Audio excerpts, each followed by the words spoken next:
Hi, everybody, welcome back. I hope you're all doing well. So, this lady has gone viral on TikTok because of the price of the hair that she sells. She sells wigs, and her wigs go up to, I don't know if it's even over $10,000. Take a look.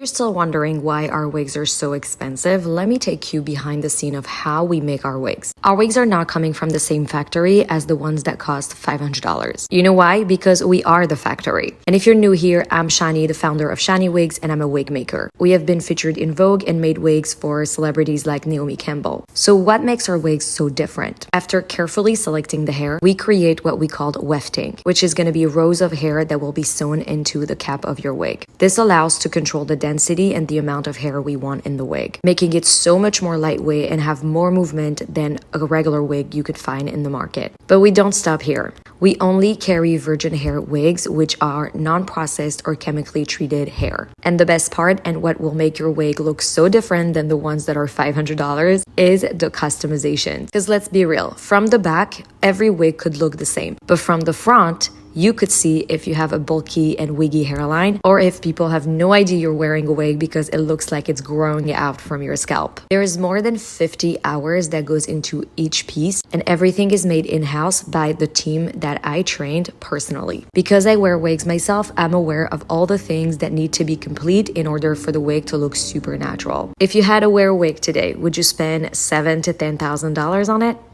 Well, to answer the question, $7,000 is like what? Last I checked, it's like 5,000 something pounds, right? You want me to take that kind of money to come and buy a wig? Obviously, she's not targeting people like myself. She's targeting wealthy people like Miss Naomi Campbell. But I know for a fact that even these celebrities, most of the times people give them free stuff so they can say, like she said, oh, Naomi Campbell wears my hair, if you know what I mean. So it's not always as it seems when we see celebrities wearing all them designer stuff. Now, most of the time, most of the things they wear are free. People give it to them for free to promote them so that people like us or people that come close to them would invest in things like that. What is the most amount of money you spent on a wig? Let me know in the comment section. This is a wig. I got it from Amazon. It's a headband wig, all right? And it's like 150, 145 pounds, right? I slap it on and I go. And most of the times I do get compliment. People are like, oh, your hair is so beautiful. It's not mine. It's a wig. And a lot of people do wear wigs, all right? So, $10,000, $7,000 for one wig, sister girl. And she was talking about, it's raw, it's hard to get European hair and so on and so forth. But the thing is, most of us know that most of these hairs come from India, all right, and other Asian countries. Even, I think there's this Nigerian woman who goes from country to country buying hair from people. She went viral, for cutting somebody's hair, right? And I don't think even those people who sell their supposed raw hair or raw baby thin hair or whatever it's called, sell them up to $10,000. But I may be wrong. So if you have spent that amount of money on a wig, let me know. And would you spend that amount of money to buy a wig?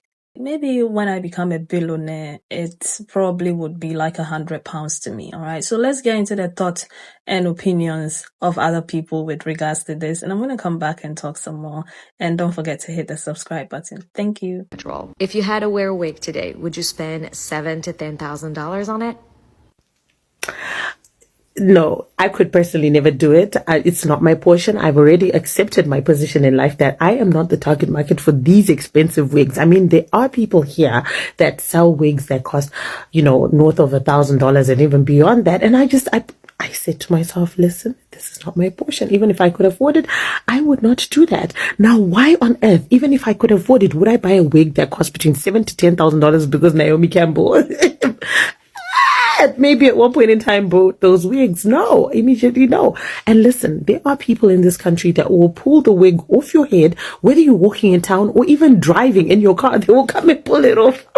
So imagine how fast of a runner you have to be to chase after that person who has taken your $7,000 to $10,000 wig. I'm not related to Usain Bolt, and I'm not a sprinter, so immediately no. Behind the scene of how we make. We created what we like to call wefting. No, you fucking didn't. Do you know who did? Christina Jenkins. That's who invented wefting. Your wigs are not worth $10,000. Doesn't matter if the hair is not processed or not. Still not worth $10,000. Go ahead, sell to all the dumb celebrities that don't know any better. Obscene Hollywood hair. And it's full of fucking cosmetologists that have no fucking clue what they're doing. Oh yeah, and another thing. Her wigs are not full lace wigs, guys. These are like regular basic wigs. Like when I saw it, it doesn't even look like you can part it for real. Like do a side part and then do a middle part and then a side and updo whatever. You can't do anything. I think you just plop the wig on, and whatever style she makes it, that's like the only thing that you can do with the wig. But it's 10K. 10K for no versatility. That's the word? Yeah, no versatility. 10K just to plop the wig on and that's it. Can't do nothing else because of wefting. That lady is on here really trying to justify selling $10,000 wigs. Talking about after we source the hair, we do something called wefting. She is talking about making tracks. I fear y'all have gentrified so hard that y'all are now getting strangled by it. Then she gonna turn around and say, oh, I make wigs for Naomi Campbell. Who is that a selling point for? Child. Who is that a selling point for? In my 35 years of life, I have never looked over at Naomi Campbell and said, that is a $10,000 wig. It's always a little too. And then on top of that, it's not a full lace wig. It's a partial lace wig. So you can't even part it into a swoop-de-doop-de-doop. Like if you want a deep swoosh, you're not getting it. I know a Raquel Welch wig when I see one. But hey, listen, if you can scam them out of tens of thousands of dollars, be my guest. And I think my real issue with this lady selling the $10,000 wigs is if you go to her page, she's positioning it as she's helping women, right? She's giving them back something they lost, whether it was they lost it through illness, unforeseen circumstances. She's giving them a quality product so that they can step back into who they once were. If that is the case, why does it need to cost $10,000? To me, it's in the same boat as marking up diabetes meds by 1,000%. You claiming you helping people, but the price tag is so crazy. And I understand. I'm not the target audience. I'm not the demographic, right? I buy Amazon wigs. I don't even use edge control for real. Cool. She's marketing to extremely wealthy people. But still, you position it as you helping people. So why $10,000? It's just like when Emily Mariko came on here and the one that smashes the salmon up into the rice, and she made those totes cost all that money. And I said she has the right to make those totes cost whatever she wants. She built her platform. You don't get to dictate her prices. She wasn't positioning them as life-saving things. She said, this is my high-ass tote. You gonna buy it or you not? I respected that more. That's all I know. I'm back with another musing rambling no one asked me for, but a lot of people have sent me a Shawnee Wigs video, and if you don't know who Shawnee Wigs is, she is an Orthodox Jew, if I'm correct, who is in Brooklyn and has a wig business. Who I think she's an amazing wig business, amazing wig maker, like complete inspiration to me. Like that is where I aspire to be. And her wigs, I think, start like $6K. And people I've seen on like Twitter and on TikTok have been like, her wigs are so expensive. They're overpriced for this like basic thing. And as a Black girl, I'm like, let us take like 2 steps back before we react. And I am never going to knock somebody's prices. If somebody wants to spend $100,000 on a wig, by all means, spend $100,000 on a wig. But we also have to think about a community of Black girls or a community of women who are not Black who like to wear wigs a certain way. From what I can see, Shawnee is all about making women feel as beautiful as possible. And that is also why I have gotten into like sort of like the wig business, is that I want women to feel their like most true and beautiful self, and expressing that through hair. And for me as a Black girl, just like not even from my business, I have over 30 wigs. I've been wearing wigs for like 14 or 15 years. I've done the trial and error. My like closures have been high. My hair has not blended. I bought the cheapest hair. Like I've done it all.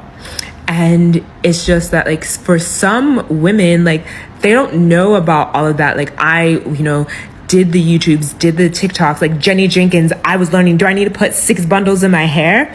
Like my hair is not naturally like 6 bundles like long, like let's just be so for real. And it's like, as Black girls, we also like tweeze, bleach, glueless, no glue, glue, adhesive, spray, like all of the things. And for like, especially like women who are dealing with like hair loss, they're like, wigs had to be constructed a certain way. They had to be presented a certain way. Their density has to be low because they want it to be as natural to their like natural like hairline, or how their like biological hair look like, that I don't have concerns about, because I could wear like my 26-inch bust down from Made by Nero today, could wear clip-ins next week, I could wear a blonde bob this evening, and no one would bat an eye, be like, yeah, she's wearing a wig. Like, and I also don't care that I'm wearing a wig. But for a lot of these women who are like getting into this sort of like community, like they're very self-conscious and they want their hair to be as natural as possible, and to make people's hair natural as possible is a unique skill, and it takes talent and it takes a lot of hard work. And so I think that's what we also have to think about, like what it takes behind the scenes to make somebody's hair look as natural as possible. And so like for me, and just thinking about like my future plans and just like sort of my like target audience and everything, it's like there's so much I know just from my like trial and errors over 15 years of wearing wigs that women may not know, that this non-Black woman may know, or even a Black woman who just like hasn't worn wigs before. And like there is so much knowledge to share, there's so much education to share, there's so much hair to also show them, so many wigs, so many clip-ins, so many hair extensions. And there are some women who can pay that $6K and up. And so as a Black girl, I'm just like, there is like a huge demographic beyond just other Black girls who like wearing hair. So like when we think about it, it's just that maybe like, oh, like that 6K is like ridiculous. It's like, how do I also market, and how do I also target these women who want to spend 6K plus to the hair? So like for me, that looks like a lot of market research. That looks like taking courses on like ventilation and hand tying wigs. That looks like going and like immersing myself in those communities, because what we don't know is what we don't know. And what I know is how to take care of a wig, and how to like the colors and everything, and how do I get these women to learn about this, and how do I get them to feel their most beautiful when they're going through potentially like a really tough time in their life. So for me, it's like I also want to target that audience, because I think that there's so much for me to share. A part of me do understand her, and because of some of the things that I've seen online recently with regards to how much some of these workers are paid to create some of these wigs, the full lace wigs, they are paid close to nothing. And this woman is doing all these things by herself. As she was saying, like 50 hours to create one wig. That's a lot. And she's targeting a certain demographic of people that are like wealthy women. Okay. So yeah, I'm not here to hate or shame anybody for their business. If that's your business, that's your business. However, like the other lady is saying, if you claim to be helping people, like you shouldn't be like charging that amount of money for one unit of hair, if you know what I mean, because you are saying you're helping people. So if you're helping people, this is like too much to take from them. And that also makes a lot of sense, okay? Because Where's the help if you're taking so much money from patients, from, alopecia sufferers and so on and so forth? Where is it? But then again, she is targeting a certain demographic of people. All right. So the people who understand her work, who value, quote and unquote, the quality, would go ahead and buy it. Okay. But to some of us, it's like, sis, but then again, we may have become accustomed to the free labor of other people, because we don't know where most of these things do come from, and we don't know the working conditions under which all these wigs are being manufactured and created. Okay. So, do you see where I'm going with this? So it could be that we are getting them for, cheap because somebody was not paid properly. Somebody is working under very bad conditions, okay? But because she has to do it by herself, source, create and so on and so forth, that's why she's putting all the money on top of it. But then again, I may be wrong. So I would like to know your thought about all of this in the comment section. I think, if you have the money and you can afford it, yeah. And whoever she's targeting, well, she's smart. She's been able to get to Vogue. She was featured in Vogue. So her business is flourishing. And her target, they are the ones who are making it possible for her. So I can't hate her and I can't slate her. It is what it is. But let me know your thoughts about all of this. And thank you so much for watching.